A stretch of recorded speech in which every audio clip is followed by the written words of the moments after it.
আপনারা গণতন্ত্রের দোহাই দেন, গণতন্ত্রের মানেই তো হচ্ছে জনগণ যেটা চায় সেটাই আইন। জনগণ তো চাইতেছে দর্শকের ফাঁসি প্রকাশ্যে দেন, এখনই দেন, 24 ঘন্টার ভিতরে দেন। 8 বছরের যে মেয়েটা রামিসাকে ধর্ষণ করা হয়েছে, 8 বছরের যে মেয়েটাকে ধর্ষণ করা হয়েছে, ওই ধর্ষক নিজে থানার মধ্যে, কোর্টের মধ্যে স্বীকার করেছে, আদালতে স্বীকার করেছে যে সে ধর্ষণ করেছে, সে মেয়েটাকে হত্যা করেছে, নিজে স্বীকার করেছে, ভিডিও ফুটেজ আছে, সবাই দেখেছে। এরপরে আবার আদালত তাকে নির্দেশ দেয় 10 দিনের রিমান্ডে নেওয়ার জন্য। রিমান্ড মানে কি? স্বীকারোক্তি নেওয়া। রিমান্ডের কাজ হচ্ছে পুলিশ একজন আসামিকে রিমান্ডে নিয়ে স্বীকারোক্তি নেবে, তার কাছ থেকে জবানবন্দি নেবে। যে ব্যক্তি খোলাসা পরিপূর্ণ জবানবন্দি দিয়েছে, নিজে ধর্ষণ করেছে, নিজে হত্যা করেছে, পুরাপুরি জবানবন্দি দিয়েছে, রাষ্ট্রীয় আইনের ফাঁক ফোকর দিয়ে তাকে আবার রিমান্ডে নেওয়ার, আবার জিজ্ঞাসাবাদে নেওয়ার মানেটা কি? এর মানে এটাই যে দর্শকদের বিচার করতে, চোর বাটপার বদমাশদের বিচার করতে এই রাষ্ট্র, এই সংবিধান রাজি না। জনগণের সেন্টিমেন্ট বুঝতে এই সরকার, এই বিধান, এই প্রণীত যত প্রণয়ন করা যত বিধান আছে, তারা জনগণের সেন্টিমেন্ট বুঝতে রাজি না। বাংলাদেশে খুব আলোচিত কয়েকদিনের মধ্যে ঘটে যাওয়া একটা ঘটনা হচ্ছে 8 বছরের একটি নাবালিকা মেয়ে, তার নাম রামিসা। এই মেয়েটিকে এক নরপিশাচ কঠিনভাবে ধর্ষণ করেছে। বলেন না নাউজুবিল্লাহ। 8 বছরের মেয়ে, কয় বছরের? 8 বছরের নাবালিকা একটা মেয়েকে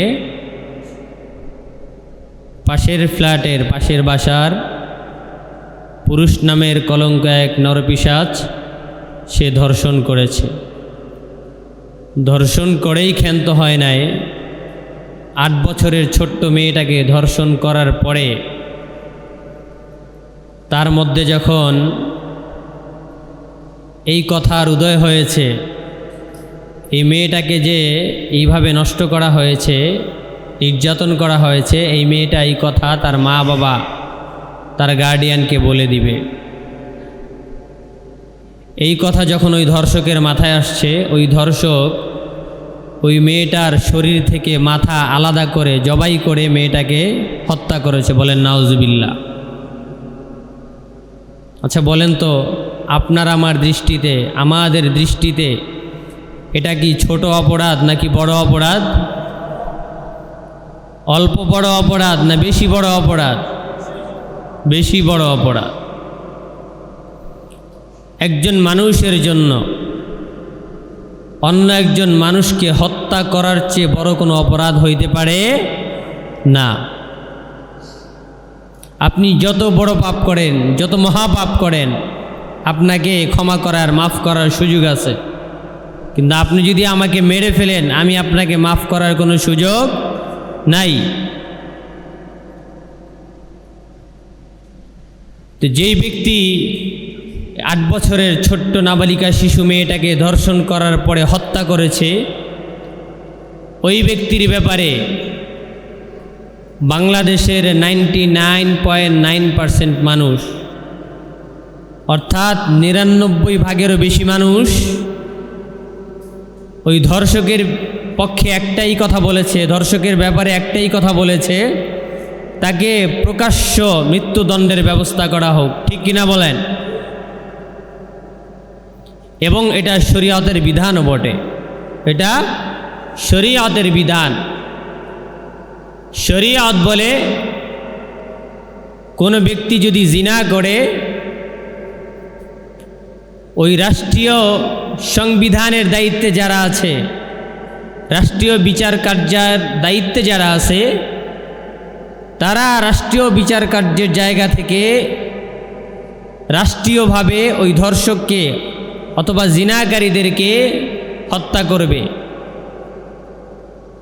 আল্লাহ রাব্বুল আলামিন সূরাত নূরে এই ব্যাপারে খোলা আলোচনা করেছেন। কোনো ধর্ষক যদি ধর্ষণ করে অথবা কোনো জিনাকারী যদি স্বেচ্ছায় জিনা করে, আল্লাহ রাব্বুল আলামিনের বিধান, যদি সেই জিনাকারী বিবাহিত হয় তাহলে তাকে রজম করা, কোমর পর্যন্ত তাকে মাটির নিচে পুঁতে এরপরে তাকে পাথর নিক্ষেপ করতে করতে মেরে ফেলা। এটা আল্লাহ রাব্বুল আলামিনের বিধান। কার বিধান? আল্লাহর বিধান। মানুষ সৃষ্টি করছেন কে? আল্লাহ। এই বিধান দিয়েছেন কে? আল্লাহ।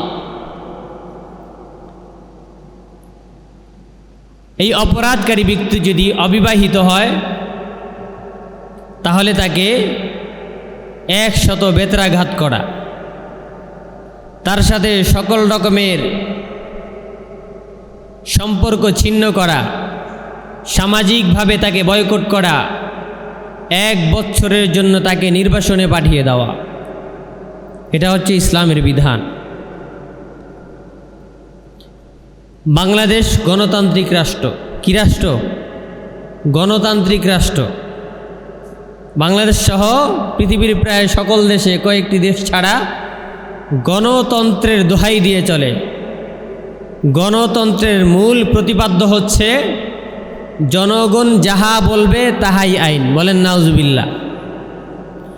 জনগণ যা বলবে তাই যদি আইন হয়, এই কথা যদি মুহূর্তের জন্য ধরেও নেই, তাহলেও বাংলাদেশের মানুষ গণতান্ত্রিকভাবেই যদি যারা রাষ্ট্রের দায়িত্বে আছে তারা রাষ্ট্র পরিচালনা করতে চায়, বাংলাদেশের ম্যাক্সিমাম মানুষের মন্তব্য হচ্ছে, চাওয়া হচ্ছে ধর্ষককে প্রকাশ্য মৃত্যুদণ্ডের ব্যবস্থা করা হোক। আপনারা এই আইন চান কি না? এই আইন চান কি না? এটা সকল মানুষ, সকল মুসলমানের চাওয়া। বাংলাদেশে কয়েকজন, হাতে গোনা কয়েকজন ব্যক্তি ছাড়া সকল নাগরিকের চাওয়া এটা। গণতান্ত্রিকভাবে যদি রাষ্ট্র চালাইতে চায় তাহলেও এই আইন কার্যকর করা তাদের বাধ্য। এই আইন বাস্তবায়নের পক্ষে আমাদের কোনো সংবিধানের দায়িত্বশীল ব্যক্তিবর্গ না, কারণ তারা এই সকল অপরাধের সাথে কোনো না কোনোভাবে তারা জড়িত। বলেন ঠিক কি না? এই সকল অপরাধের সাথে তারা কোনো না কোনোভাবে জড়িত। গতকাল একজন বলেছেন, যখন তাদেরকে সাংবাদিক প্রশ্ন করেছে, আপনারা তো বিচার কার্যের দায়িত্বাধীন, আপনারা তো দায়িত্বে আছেন, রাষ্ট্রীয় দায়িত্বে, জনগণ তো চাইতেছে, সবার চাওয়া যে ধর্ষকের প্রকাশ্য মৃত্যুদণ্ড হোক। রাষ্ট্রীয় দায়িত্বে থাকা এই ব্যক্তিকে যখন এই প্রশ্ন করা হলো, তিনি বললেন যে আমরা মধ্যযুগে নাই, আমরা মধ্যযুগীয় ব্যক্তিবর্গ না, আমরা স্মার্ট যুগে আছি। তার এই কথায় প্রতীয়মান হয় যে স্মার্ট যুগে ধর্ষণ, ব্যভিচার, অনাচার, মানুষের উপর জুলুম, নির্যাতন, এটা স্মার্ট যুগের কার্যকর পদক্ষেপ এবং এটা রাষ্ট্রীয় মদদে হয়ে থাকে। তার কথা এটাই স্পষ্ট হয়। অর্থাৎ তাদের স্পষ্ট বার্তা যে দেশে জুলুম নির্যাতন হবে, মানুষের উপর নির্যাতন নিপীড়ন যতই হবে, এই ব্যাপারে রাষ্ট্রীয় দায়িত্বে যারা আছে তাদের যা মনে চাবে তাই সিদ্ধান্ত হবে। অপরাধ করেছে একজন, সেই ব্যক্তি যদি, অপরাধকারী ব্যক্তি যদি নিজের দলীয় লোকজন হয়, তাহলে বিচার কার্য যদি সম্পাদিতও হয়, ওই ব্যক্তিকে কোনো না কোনোভাবে হাইড করে অন্য কোনো ব্যক্তিকে শাস্তির সম্মুখীন করে। এগুলো হচ্ছে গণতান্ত্রিক রাষ্ট্রের গণতন্ত্রের নিয়ম। আর যদি কেউ গণতন্ত্রের দোহাই দিতে চায়, গণতন্ত্রের ভালো দিক আমাদের কাছে বলতে চায়, আমরা বলবো এই গণতন্ত্র ইউরোপ আমেরিকা থেকে ধার করা গণতন্ত্র, রাষ্ট্রীয় বিধান, সংবিধান, এই সকল সংবিধানে আমরা বৃদ্ধাঙ্গুলি দেখাইতেও রাজি নাই। এই সকল সংবিধানের মূল হোতা যারা, এই সকল সংবিধানের সবচেয়ে বেশি বুলি আওড়ায় যারা, তারা ইউরোপ আমেরিকার বড় বড় রাষ্ট্রীয় দায়িত্বে যারা আছে, তাদের কাছ থেকে যদি আমরা আমাদের জুলুম নির্যাতনের বিচার নিতে হয়, তাহলে আমাদের রাষ্ট্রীয় দায়িত্বে যারা আছে তাদেরকে আমরা স্মরণ করিয়ে দিতে চাই অ্যাবিস্টেন ফাইলের কথা। আপনারা জানেন, সচেতন মুসলমান, গত কিছুদিন আগে একটি ফাইল প্রকাশিত হয়েছে অ্যাবিস্টেন ফাইল নামে। সেই ফাইলের মধ্যে হাজার হাজার ডকুমেন্টস আছে। এক একটা ডকুমেন্টসের চেয়ে এক একটা ডকুমেন্টস ভয়ানক, কিয়ামতের মতো ভয়ানক ডকুমেন্টস তাদের মধ্যে আছে।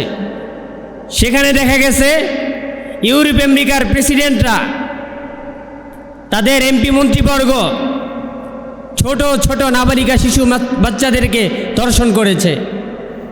শুধু মেয়েদেরকে না, ছেলেদেরকে পর্যন্ত তারা ধর্ষণ করে। শুধু সেখানেই সীমাবদ্ধ না, এই ছোট্ট ছোট্ট বাচ্চাদেরকে তারা ধর্ষণ করার পরে তাদেরকে জবাই করে, রান্না করে, কাবাব করে, গ্রিল করে তারা খায়। এই সকল অ্যাবিস্টেন ফাইলে যাদের নাম রয়েছে তারা হচ্ছে বর্তমান বিশ্বের গণতন্ত্রের ধারক বাহক। এই সকল হায়নাদের কাছ থেকে যদি গণতন্ত্র নামক কোনো আইন প্রণয়ন করে এই সকল বিধান এই 90% মুসলমানের দেশে বাস্তবায়ন করতে চায়, কিয়ামত পর্যন্ত শুধু মিটিং মিছিল হবে, কিয়ামত পর্যন্ত সরকার পরিবর্তন হবে মুসলমানের এই জমিনে, আলেম ওলামার এই জমিনে, কোরআনের হাফিজদের এই জমিনে, ইমানদারদের এই জমিনে, শাহজালাল আর শাহপরানের এই জমিনে কিয়ামত পর্যন্ত মুসলমান আলেম ওলামা ইকরাম থাকতে এই আইন বাস্তবায়ন করতে দেওয়া হবে না ইনশাআল্লাহ। এটা আমাদের ইমানের দাবি। এই সকল কথায় অনেকেরই মন খারাপ হয়। কি হয়? মন খারাপ হয়। আরে ভাই, মুসলমানের মন খারাপ হওয়ার এখানে কোনো সুযোগ নাই। আপনারা যারা মধ্যযুগীয় বিধানের কথা বলেন, মধ্যযুগীয় আইনের কথা বলেন, তাদেরকে আমরা বলতে চাই, আপনারা নিজেদের আইডেন্টিফাই তো নিজেদের মধ্যে আপনারা খুঁজে পান না। আপনি যে একজন মুসলমান, আপনি সে যেই হন না কেন, মুসলমান ইমানের জন্য ক্ষমতা ছাড়তে পারে, মুসলমান ইমানের জন্য পদ পদবি ছাড়তে পারে, মুসলমান ইমানের জন্য র্যাঙ্কিং ছাড়তে পারে, মুসলমান ইমানের জন্য অর্থ সম্পদ ছাড়তে পারে, মুসলমান ইমানের জন্য স্ত্রী সন্তান সম্পদ সব কিছু ছাড়তে পারে, মুসলমান ইমানের জন্য রাষ্ট্র ছাড়তে পারে, মুসলমান ইমানের জন্য জীবন ছাড়তে পারে। কিন্তু মুসলমান ইমানের জন্য সব কিছু ত্যাগ করতে রাজি, ইমান ত্যাগ করতে রাজি নেই। বলেন ঠিক কিনা? এটাই মুসলমানের দাবি। আল্লাহ রাব্বুল আলামিনের চাওয়া মুসলমানদের কাছ থেকে এইটাই। কেননা শরীয়তে যে জিহাদের বিধান আছে, জিহাদ ফি সাবিলিল্লাহ যে বিধান শরীয়তে আছে, সেখানে সব কিছুর বিনিময়ে, জীবন দেওয়ার বিনিময়েও জিহাদ ফি সাবিলিল্লাহর মধ্যে রত থাকতে হয়, অটল অবিচল থাকতে হয়। সেখানে যদি কেউ জীবনের মায়া করে তার ঈমান থাকবে না। কোনো মুসলমান যদি এই সকল অপরাধ দেখার পরে, জানার পরে নীরবে নিবৃতে সহ্য করে, তার ঈমান রাখার সুযোগ নাই। সে নিজেকে মুসলমান দাবি করার কোনো সুযোগ নাই। মোহতারাম হাজিরিন, এই সকল বিষয়গুলিতে আমাদেরকে সতর্ক থাকতে হবে, সচেতন হতে হবে। রাষ্ট্রীয় আইনের দোহাই দিয়ে, বিভিন্ন বিধিবিধানের দোহাই দিয়ে এক একজন এক এক আইন মুসলমানদের উপরে পশ্চিমা আইন চাপিয়ে দিবে, আমাদের মাথার উপরে মুসলমানদের ঈমানের ছুরিকাঘাত করে আমাদের উপরে বিভিন্ন আইন প্রণয়ন করবে, কুফরি আইন আমাদের রাষ্ট্রে বাস্তবায়ন করবে। আমরা ওলামায়ে কেরাম ইমানদার মুসলমান জীবিত থাকতে এই আইন প্রণয়ন হতে দিব না ইনশাআল্লাহ। বলেন ইনশাআল্লাহ।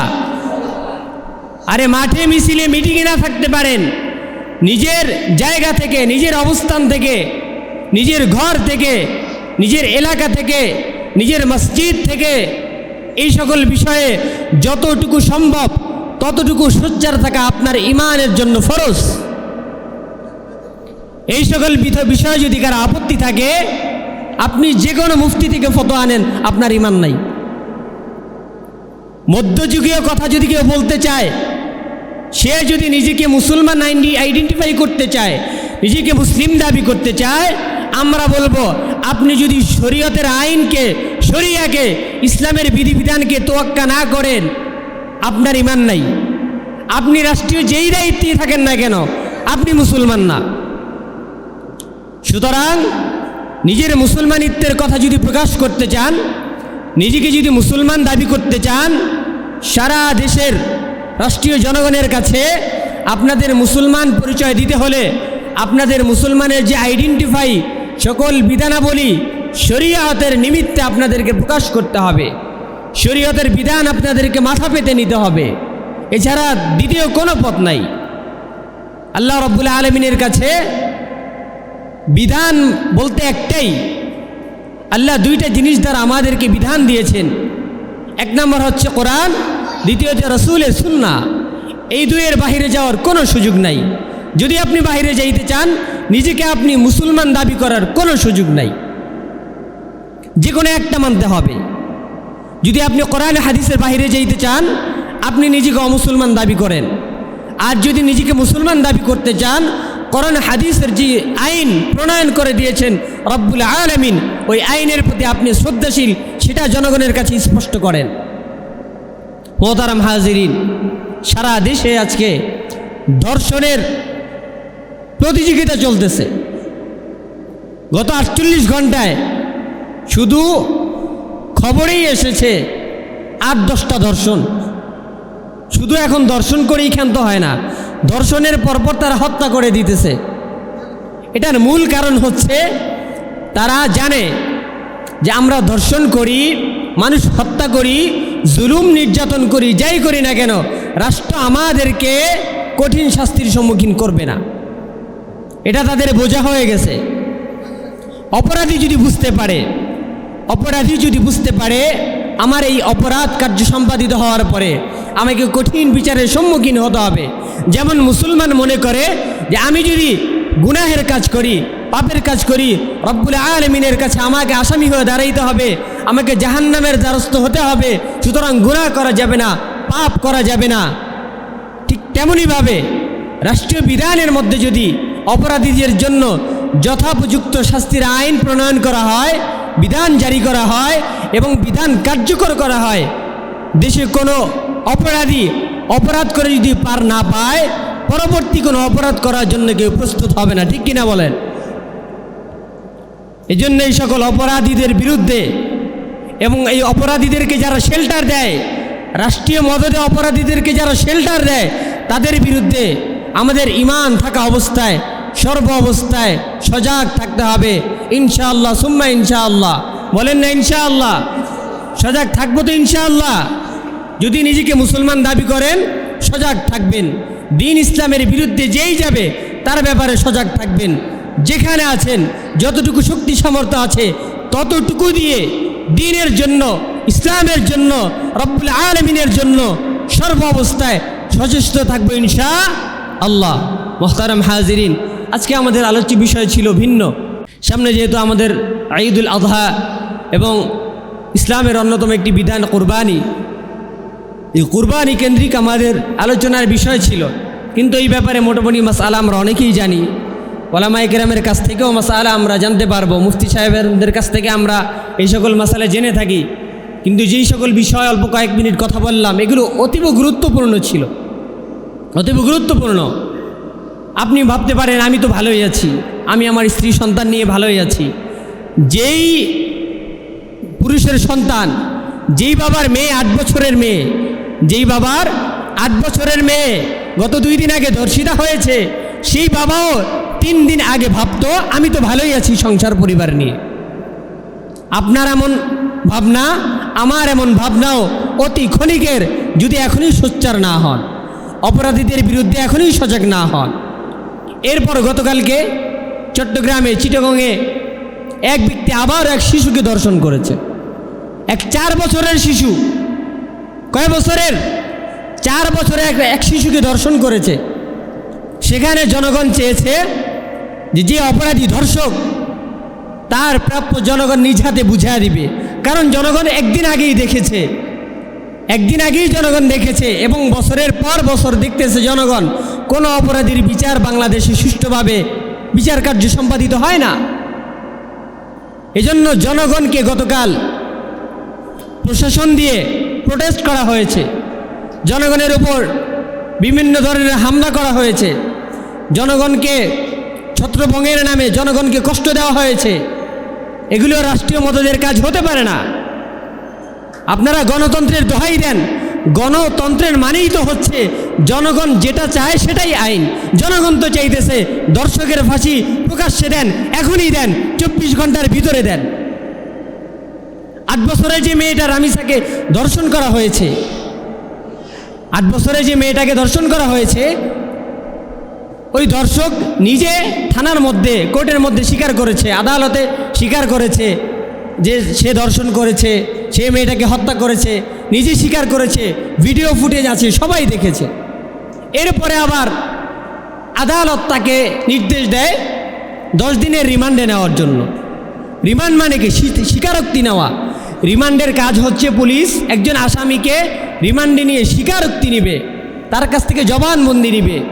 যে ব্যক্তি খোলাসা পরিপূর্ণ জবানবন্দি দিয়েছে, নিজে দর্শন করেছে, নিজে হত্যা করেছে, পুরাপুরি জবানবন্দি দিয়েছে, রাষ্ট্রীয় আইনের ফাঁক ফোকর দিয়ে তাকে আবার রিমান্ডে নেওয়ার, আবার জিজ্ঞাসাবাদে নেওয়ার মানেটা কি? এর মানে এটাই যে দর্শকদের বিচার করতে, চোর বাটপার বদমাশদের বিচার করতে এই রাষ্ট্র, এই সংবিধান রাজি না। জনগণের সেন্টিমেন্ট বুঝতে এই সরকার, এই বিধান, এই প্রণীত যত প্রণয়ন করা যত বিধান আছে, তারা জনগণের সেন্টিমেন্ট বুঝতে রাজি না। গণতন্ত্রের দোহাই যদি দেন, তারপরেও তো জনগণের কথা আপনাকে মানতে হয়। কোথায়? কোনো অপরাধীদের অপরাধ বাংলাদেশে থামে না, দমন হয় না, বন্ধ হয় না। এই জন্যই রাষ্ট্রীয় মদদে, রাষ্ট্রীয় পৃষ্ঠপোষকতায় অপরাধীদেরকে শেল্টার দেওয়া হয়। আর যারা অপরাধের বিরুদ্ধে সোচ্চার হয় তাদেরকে রাষ্ট্রীয় মদদে তাদেরকে রোশানালে ফেলা হয়, তাদেরকে শাস্তির সম্মুখীন করা হয়। মহান রব্বুল আলামিন আমাদেরকে এই সকল দর্শকদের বিরুদ্ধে, এই সকল অপরাধীদের বিরুদ্ধে, সমস্ত অপরাধে যারা লিপ্ত আছে এই সকল অপরাধীদের বিরুদ্ধে, অপরাধীদেরকে যারা শেল্টার দেয় তাদের বিরুদ্ধে আমাদেরকে মজবুত ঈমান নিয়ে, রাষ্ট্রীয় ভালোবাসা নিয়ে, দেশের প্রেম নিয়ে, ইসলামের ভালোবাসা নিয়ে, ঈমানের ভালোবাসা নিয়ে আল্লাহ আমাদেরকে অটল অবিচল থাকার তৌফিক দান করেন। সবই বলেন আমিন।